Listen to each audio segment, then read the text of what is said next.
Number 6. Last night, the Crown Prosecution Service clarified that, in their view, the decision whether to publish the witness statements of the DSNA is for the government. I have therefore carefully considered this question this morning, and after legal advice, I have decided to publish the witness statements. Thank you, Mr. Speaker. To be clear, had the Conservatives been quicker in updating our legislation, a review that started in 2015, these individuals could have been prosecuted and we would not be where we are now.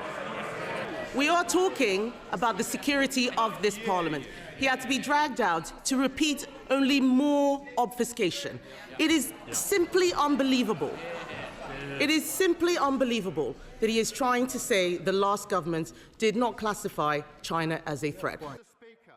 The Leader of the Opposition was Business Secretary at the time. In September 23, the Leader of the Opposition said, her words, September 23, the relevant year, her words, "We should certainly not be describing China as a foe."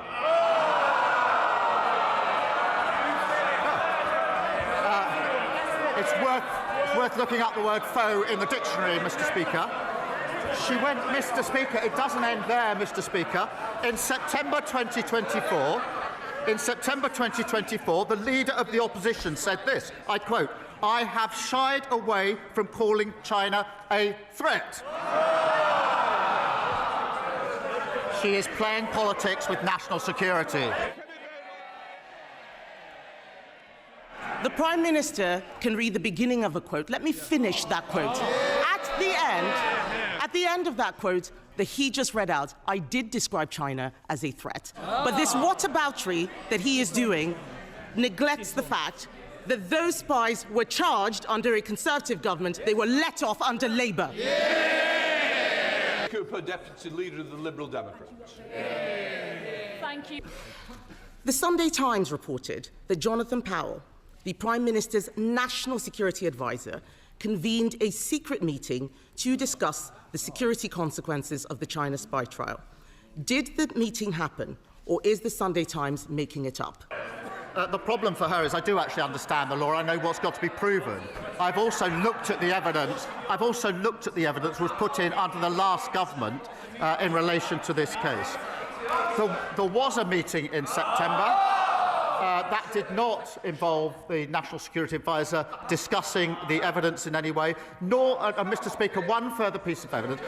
The final statement in this case was submitted in August 2025. There was no further submission of evidence, one way or the other, after any discussion in September. This is a red herring, a completely scurrilous allegation made by the Leader of the Opposition. And let me be clear, Mr. Speaker, about what has happened. A serious case involving national security has collapsed because this government is too weak to stand up to China. And if the Prime Minister cannot protect the members of this House, what does that say about his ability to protect this country?